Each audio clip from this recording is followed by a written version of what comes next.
Hey you guys, it's Sig at my house bidding you welcome to another review, and this one is for, as you can see and read by the title, the reason you clicked on the video, this is for the Spyro Reignited Trilogy on the PlayStation 4. This only just came out last week or a couple of weeks ago now. Actually, it came out a couple of days ago. I've been playing it a lot in between work. I've finished the first game, second game, and third game now. Not 100% completed them yet, but I am working to obtain that goal, and I just have to say, this is a remaster done right. There are so many remasters out there that really miss the ball and really don't remaster the game. You know, like the Burnout remaster just came out, and that's not really a remaster. Kind of same thing with Shadow of the Colossus, so it's like, okay, it has some new graphics, but other than that, it still has a lot of the problems of the original games. But this is like a perfect remaster because it not only fixed a lot of problems in the original games and ups the graphics, it also has all new music, all different stuff. You can also play the original music, which is cool. So this is the first 3 games in the Spyro series. Spyro the Dragon, Spyro Ripto's Rage, Spyro Year of the Dragon. Year of the Dragon is probably my favorite because there's a kangaroo in there.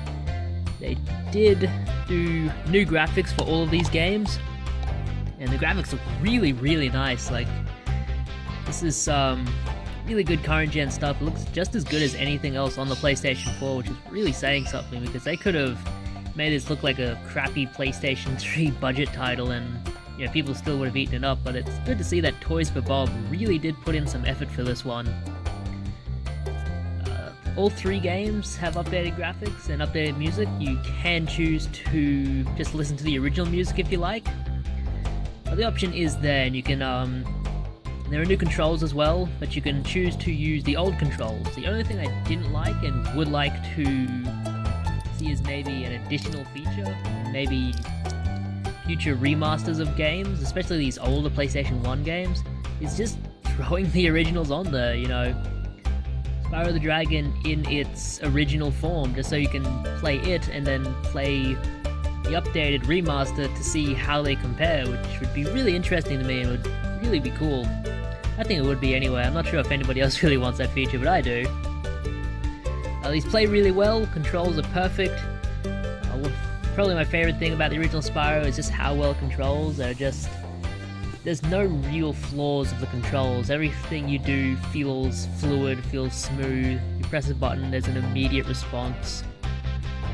You play as Spyro the Dragon. In the third game you can play as some other characters, but let's just stick with Spyro. He's a dragon.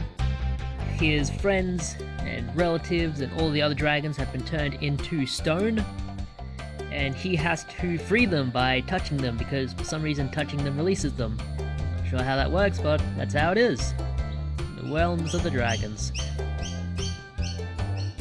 Noisy birds. Clearly that bird is a Crash Bandicoot fan. Alright, so yeah, you play as Spyro. He can breathe fire, he can do like a dash attack using square, and he can fly in certain levels, but it's not in every level. So the levels he can fly in, like the main goal is to get these 4 like mini tasks complete, like shoot down all the planes, collect all the treasure chests, fly through all the rings, stuff like that.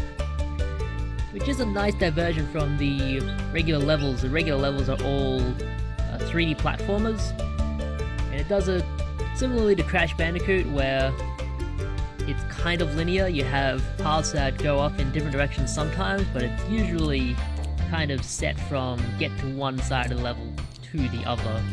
You know, sometimes there'll be a circle or it'll be a big square or something, and there'll be multiple levels, but it is pretty basic. You don't have to rescue every dragon in every level, but it is easy enough to do so. There's only 1 or 2 dragons in the game that are really, really hard to get to. There's one in Treetops, I think is the name of the level, where you have to do this crazy like charge, boost, attack, and jumps, and you have to make like 5 consecutive ones of them, all in really quick timing, which I just could not do. It was beyond me. I was not willing to spend the time to do it at that time, but I will go back and do it.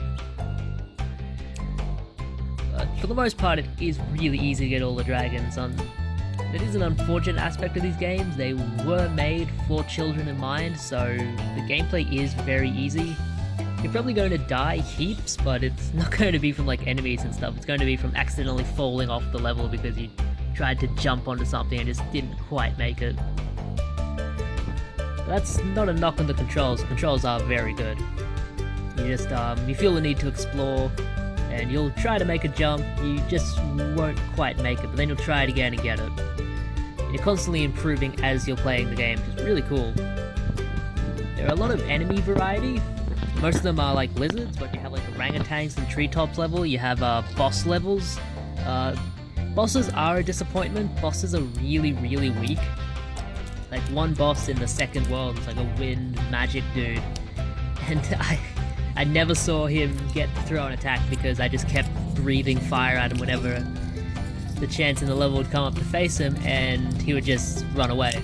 That's how the bosses usually are. You hit them, they run away to another section, and then you have to get to that section, hit them again. So it's not super difficult. You know, even the final boss is really, really easy. I'm gonna wait for this plane to pass.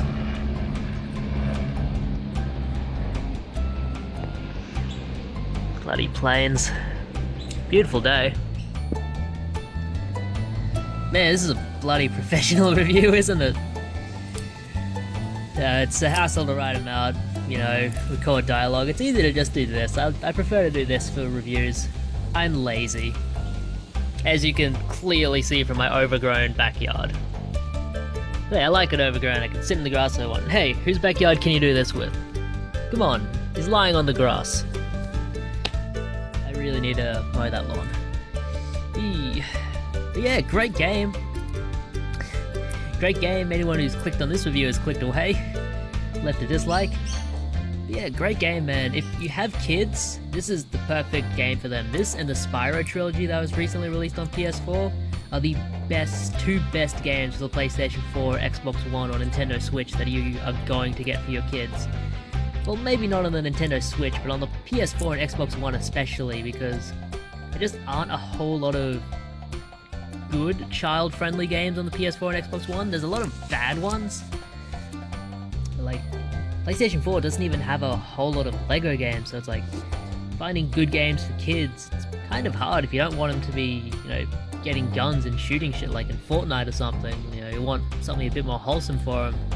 Grab Spyro Reignited Trilogy. I got it brand new for $50 on the day of release, which is fantastic. Brand new games in Australia usually run you between like 80 and 100 on release, so one for 50 was a no-brainer, and I was very happy to give my support to it. One thing to mention, you will have to download the second and third game. The first game is installed on the disc itself, but you will have to download the second and third game. Thankfully, it's still on my system.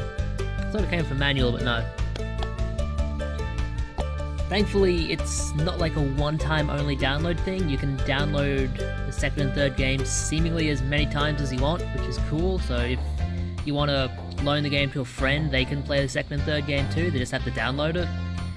But it is kind of weird, but I guess it's better than something like Fallout 76, where it's like there's 200 megs of data on the disc and then it's all download after that. But it doesn't hinder the game at all. They just... brand new games have to install these days, which sucks. I do miss the days where you just put in a game and started playing it, but it's the world we live in where everything has to have downloads and continual updates and bug fixes and stuff, you know. Thankfully this was released in a fixed state, you know, it didn't release buggy or broken. This is a perfect game just as is right now. Yeah, definitely give it a go. It's cheap enough that I think basically anyone could buy it and take a risk on it, and it's not going to take you very long to finish. The first game is only like 3 hours long. Second and third game, you know, 3 to 4 hours, so you'll have this finished in under 15 hours, so you know, dedicate a weekend to it. This ant is giving me the heebie-jeebies. So yeah, dedicate a weekend to it and just play the game, enjoy it. Whether you're reliving your childhood or if you're like me where you haven't played them in ages and ages and you just want to go back in and see what they're like. Yeah, this is Seeing My House bidding you farewell. Hope you enjoyed this video. Hope I gave you a lot of info on the game. It's 3D platformer, you play as a dragon. Music is fantastic. Music is really good. Replay value is really good too, you know. After you finish the base game, there's so much more to go and do throughout the rest of the game, you know. I say you'll finish it in 15 hours, but yeah, that's not if you go and finish all of the rest of the stuff, like collect all of the treasure, finish all the levels, save all of the dragons, stuff like that. Yeah, there's so much to see and do in these games, so definitely give it a go. Definitely gets a recommendation. This is one of my favorite games, so seeing my house, bidding you guys farewell. Have a good one. Thanks for watching.